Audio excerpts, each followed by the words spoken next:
जी नमस्कार दोस्तों। आज की वीडियो बहुत ही मज़ेदार होने वाली है। जैसा कि आप लोग टॉपिक देख रहे होंगे कि वास्तविक संख्याओं के समुच्चय का जो उप समुच्चय होगा वो कौन कौन से होंगे उनको बताना है। ठीक है, आइए हम स्टार्ट करते हैं। हम तो ये पहले ही जानने का कोशिश करते हैं कि वास्तविक संख्याएं कितनी प्रकार की होती हैं। तो दोस्तों, वास्तविक जो संख्या होती है वो दो संख्याओं से मिलकर के बनी होती है। एक तो परिमेय संख्या होती है और दूसरा आपका अपरिमेय होता है। यहाँ पे अपरिमेय हो जाएगा और यहाँ पे आपका परिमेय हो जाएगा। परिमेय संख्याओं के समुच्चय को हम क्यू से दिखाते हैं। परिमेय संख्या में बहुत सी संख्याएं आ जाएंगी, जैसे प्राकृतिक संख्या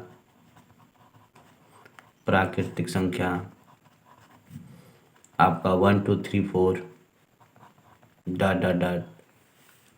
उसके बाद आपके पूर्ण संख्या आ जाएगा 0 1 2 3। ये सभी संख्याएं क्या है? पूर्ण संख्या है और परिमेय संख्या भी है। उसके बाद से आपके पूर्णांक आ जाएंगे आपके 0 -1 -2 डॉट डॉट डॉट, और इधर 1 2 3 डॉट डॉट डॉट।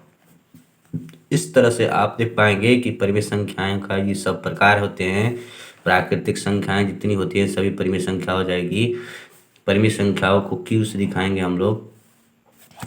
पहले ही वीडियो में हम लोगों ने देखा था क्या कि क्यू जो होती है परिमेय संख्याओं का समुच्चय होता है। परिमेय संख्याओं का समुच्चय होता है। जो आपका अपरिमेय संख्या का समुच्चय को टी से दिखाएंगे। अपरिमेय संख्याओं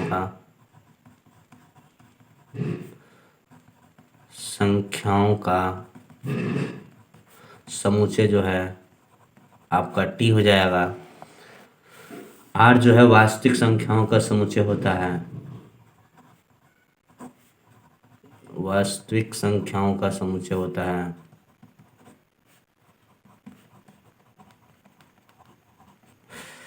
दोस्तों, तो आज जान लीजिए आप लोग कि जो वास्तविक संख्या होगा यानी कि जो रियल नंबर होगा आपका, वो परिमेय और अपरिमेय संख्या से मिलकर के बना होगा। और वास्तविक संख्या को आर से दिखाते हैं हम लोग। तो जितनी परिमेय संख्याएं होंगी वो क्या होगा कि जितने नेचुरल नंबर होंगे उनका क्या होगा? वो सबसेट होगा, यानी कि n सबसेट हम लिख सकते हैं दोस्तों q। क्योंकि जितनी प्राकृतिक संख्या है उनको हम परिमेय संख्या कह सकते हैं। जितनी आपके पूर्ण संख्या है उसको हम क्या कह सकते हैं? एक परिमेय संख्या कह सकते हैं। जितनी पूर्ण संख्या है आप उसको क्या कह सकते हैं? एक परिमेय संख्या कह सकते हैं। इसका मतलब कि n सबसेट होगा q का और z सबसेट होगा q का।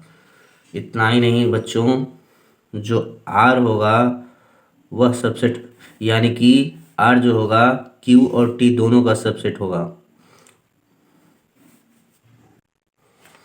जो z देख रहे हैं आप लोग, वह z जो है वो भी n का क्या है? सबसेट है। n का सबसेट है कौन? z।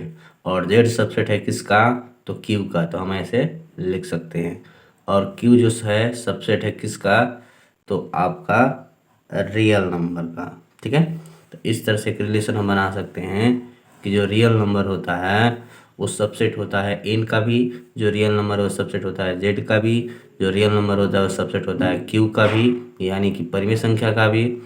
और अलग से हम लिख सकते हैं क्या? इस तरह नहीं लिख सकते हैं कि जेड एन सबसेट टी, क्योंकि टी जो है एक अपरिमेय संख्या है। अपरिमेय संख्या प्राकृतिक संख्या का एक भी एलिमेंट अपरिमेय संख्या नहीं होगी, यानी कि हो जाएगा आपका नॉट सबसेट। तो इस तरह से हम लोग जान पाएंगे कि जो रियल नंबर होता है प्राकृतिक संख्याओं का भी सबसेट होता है, और जेड का भी सबसेट होता है, और क्यू का भी सबसेट होता है। और जेड जो है नेचुरल नंबर का सबसेट होता है। जो क्यू है जेड का भी होता है, और क्यू जो है नेचुरल नंबर का भी आपका सबसेट होता है। आगे चलते हैं बच्चों, अब दूसरे टॉपिक पर लेकर चलते हैं आपको।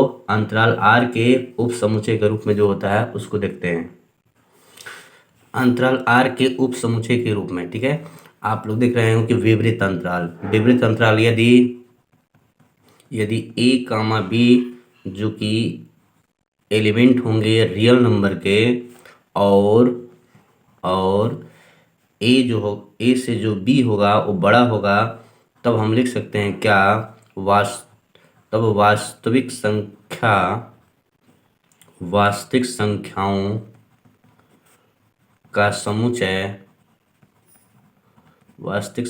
समुच्चय मैं ऐसे लिख सकता हूँ मझले कोष्ठक में, यानी कि आपका समुच्चय निर्माण रूप में इसको लिख सकते हैं y such that a is greater than y is less than आपका b, और हम मझला कोष्ठक बंद कर सकते हैं और कह सकते हैं कि एक विपरीत अंतराल है। और इसको लिखा कैसे जाएगा, इसको ऐसे भी लिखा जाएगा, छोटे कोष्ठक में आप लिखेंगे ए और कामा दे करके आप बी लिखेंगे, इस तरह से लिख सकते हैं। यदि नंबर लाइन पे आपको रिप्रेजेंट करना है तो आप नंबर लाइन पे इसको ऐसे रिप्रेजेंट कर सकते हैं, यहाँ पर एक गोला लगा देंगे और यहाँ पर एक गोला लगा देंगे, इसका ए हो जाएगा और इसका बी हो जाएगा। इसको कलर नहीं करेगी आप, इसको केवल गोला रखना है, खाली गोला रखना है जो सादा गोला रहेगा, ठीक है। इसको कलर कर देने पर क्या हो जाएगा, इक्वल टू यहाँ पे सिंबल हो जाएगा। तो इस अंतराल को हम कहेंगे बच्चों जो कि विपरीत अंतराल।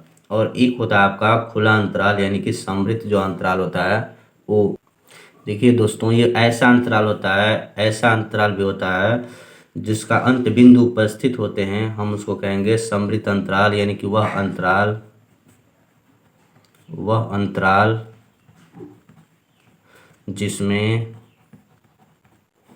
जिसमें अंत बिंदु भी होते हैं, यानी अंत बिंदु को भी लिया जाएगा, भी होते हैं, समृद्ध अंतराल कहते हैं।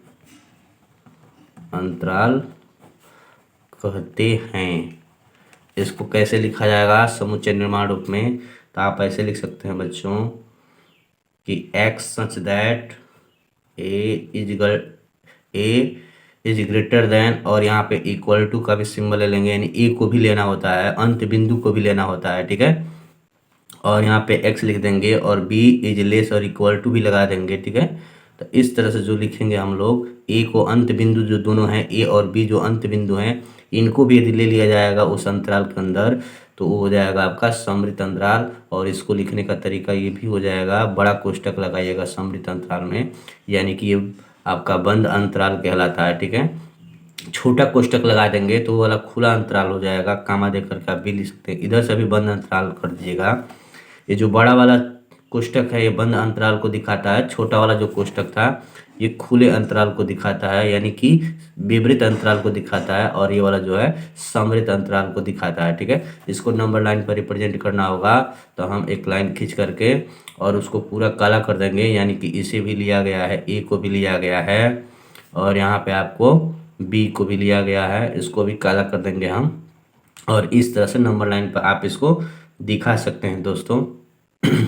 तो कभी कभी कैसा भी अंतराल आएगा, एक तरफ से खुला होगा और एक तरफ से बंद होगा, जैसे कुछ ऐसे भी अंतराल आपको देखने को मिलेंगे जो यहाँ पे खुला होगा और यहाँ पे आपका बंद होगा, ऐसे। ये आपका ए हो गया और इसका बी हो गया। तो इसको लिखने का तरीका जो होगा, इधर से खुला रखना है ए की तरफ से, और बी की तरफ से आपको क्या कर देना है बच्चों, बंद अंतराल लगा देना है। और ऐसे यदि इधर से आपका बंद हो और इधर से आपका खुला हो तो हम उसको कैसे लिख सकते हैं दोस्तों, इधर से बड़ा ब्रैकेट लगा देंगे ए, और ये आपका ए है और ये आपका बी है, और यहाँ पे लिख सकते हैं हम लोग, यहाँ पे छोटा कोष्ठक लगाइएगा, क्योंकि इधर खुला अंतराल रखना है और इधर बंद अंतराल रखना है। यहाँ पे देखिए इधर खुला हुआ है, इधर बंद अंतराल है, ठीक है। इस तरह से हम खुले अंतराल को और बंद अंतराल को नंबर लाइन पर भी रिप्रेजेंट कर सकते हैं। और लिखने का जो तरीका होगा, इसको हम ऐसे लिख सकते हैं कि x such that a is greater, और x की वैल्यू जो होगी b से लेस होगी और इक्वल टू भी होगी, और मझला कोष्ठक बंद कर सकते हैं, ठीक है।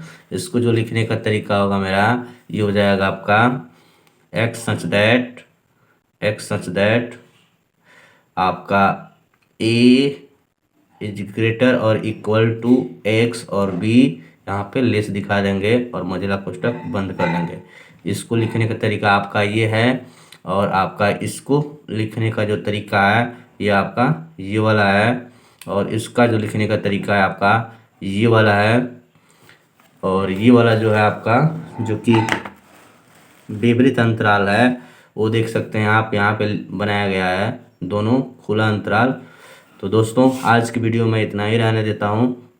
अगले वीडियो में हम क्या करेंगे इस पर जैसे कि जितने आपका एग्जाम्पल आएंगे सारे एग्जाम्पल को और एक्सरसाइज के सवाल को हम लोग हल करेंगे। तब तक के लिए नमस्कार।